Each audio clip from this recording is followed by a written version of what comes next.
English कैसे सीखें YouTube channel में आपका स्वागत है। इस क्लास में हम इस स्टोरी के एक एक वर्ड का उच्चारण लिखकर इसे ट्रांसलेट करेंगे और इसकी वर्ड मीनिंग आपको बताते हुए चलेंगे, जिससे आप इंग्लिश पढ़ने के साथ साथ उसकी मीनिंग भी आसानी से निकालना सीख सकें। अगर आप हमारी वीडियोस लगातार देखते हैं तो धीरे धीरे आपको इंग्लिश से उसकी हिंदी मीनिंग निकालना आसानी से आने लगेगा। आप ट्रांसलेशन अच्छे से सीख जाएंगे। इसी के साथ आप कर दीजिए इस वीडियो को लाइक और मैं करता हूँ शुरू। The wind and the moon, पवन और चंद्रमा। विंड का मतलब होता है पवन, एंड और मून चांद। ध्यान दीजिएगा, ऐसे तो हम आमतौर पर विंड का मतलब हवा लेते हैं। हवा की इंग्लिश होती है एयर, AIR, एयर। चलती हुई हवा को पवन कहते हैं, तो यहाँ पर ये विंड होगा। वंस, एक बार, there lived two very close friends. There lived, रहते थे, टू वेरी क्लोज फ्रेंड्स, दो बहुत करीबी दोस्त। वेरी क्लोज का मतलब है बहुत करीबी, फ्रेंड्स दोस्त। A lion and a tiger. A lion एक शेर, एंड अ टाइगर और एक बाघ। लायन का मतलब होता है शेर, टाइगर का मतलब बाघ। They had been friends. They had been friends, वो दोस्त रहे थे। Since they were कब्स। Since they वर कब्स, जब से वो शावक थे।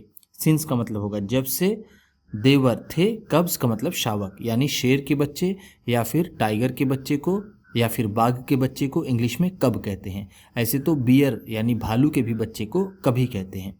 And didn't know, and didn't know, और नहीं जानते थे, दैट कि, दे were different. They were different, कि वो अलग हैं। From each other, from each other, एक दूसरे से, और वो ये नहीं जानते थे कि वो एक दूसरे से अलग हैं। दे लीव्ड, दे लीव्ड, वो रहते थे। हैप्पीली, हैप्पीली, खुशी खुशी, यानी वो खुशी से रहते थे। In a mountain forest, in a mountain forest, किसी पहाड़ी जंगल में। माउंटेन फॉरेस्ट का मतलब है पहाड़ी जंगल। Which was also inhabited, which was also inhabited, जिसमें भी रहा जाता था। By a wise and gentle hermit, by a wise and gentle hermit, एक समझदार और सज्जन साधु द्वारा। यानी वहां पर एक सज्जन और समझदार साधु भी रहता था। हर्मिट का मतलब होता है साधु। ऐसे तो साधु का मतलब होता है इंग्लिश में सेज, लेकिन हर्मिट को भी हम साधु कह सकते हैं।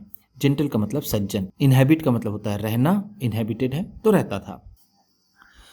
वन डे, वन डे, एक दिन, the tiger and the lion, the tiger वो बाघ, एंड द लायन और वो शेर, entered into an argument, entered into an argument, किसी बहस में प्रवेश किया, यानी उनमें बहस हो गई। आर्ग्यूमेंट का मतलब होता है बहस या फिर बात बात की लड़ाई। एज टू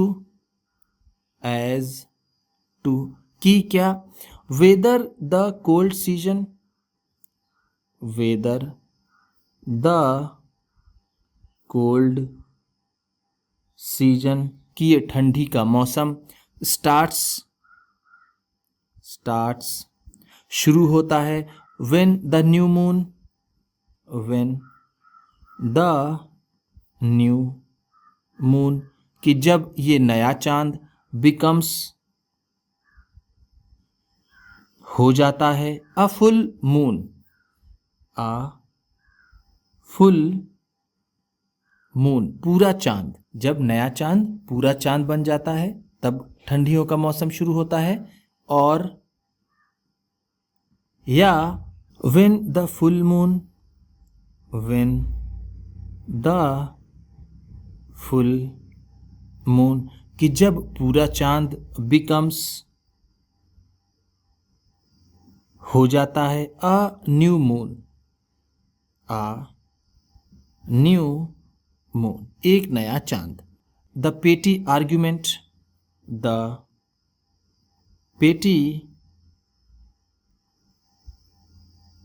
आर्ग्यूमेंट ये छोटी सी बहस, पेटी का मतलब यहाँ पर होगा जिसकी कोई वैल्यू ना हो या फिर बहुत छोटी, आर्ग्यूमेंट बहस। Turn into a quarrel, turned बदल गई, इनटू अ क्वेरल एक झगड़े में, क्वेरल का मतलब होता है झगड़ा। विथ ईच प्रत्येक ने यानी दोनों ने, ट्राइंग टू प्रूव साबित करने की कोशिश की, the other wrong, the other wrong एक दूसरे को गलत, प्रूफ का मतलब होता है साबित करना, द अदर रॉन्ग दूसरे को गलत। सो इस तरह द टू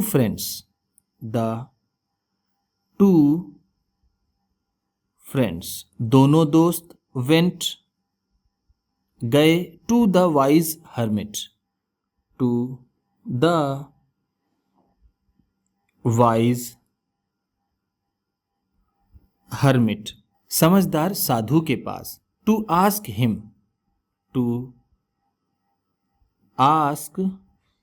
हिम उनसे पूछने के लिए, who was right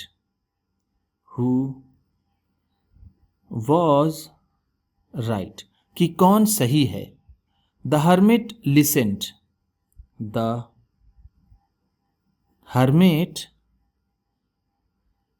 listen hermit ने सुना यानी उस साधु ने सुना, to both of them, to both of them उन दोनों को, एंड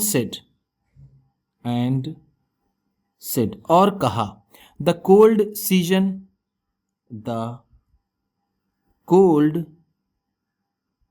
सीजन ठंडियों का मौसम, बिगिंस शुरू होता है, व्हेन कोल्ड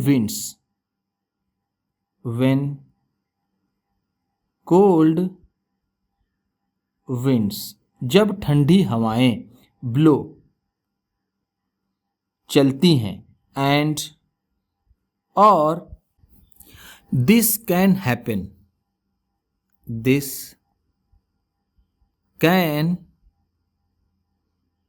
हैपन ऐसा हो सकता है, ड्यूरिंग एनी फेज दौरान, any phase of the moon, any phase of the moon चांद के किसी भी पड़ाव पर, फेज का मतलब ऐसे होता है पड़ाव, लेकिन हम कह सकते हैं चांद के किसी भी समय पर, चाहे वो पूरा हो या फिर नया हो, सर्दियों का मौसम शुरू हो सकता है ठंडी हवाओं के चलने पर। सो इस तरह, इन अ वे कुछ इस तरह से, बोथ ऑफ यू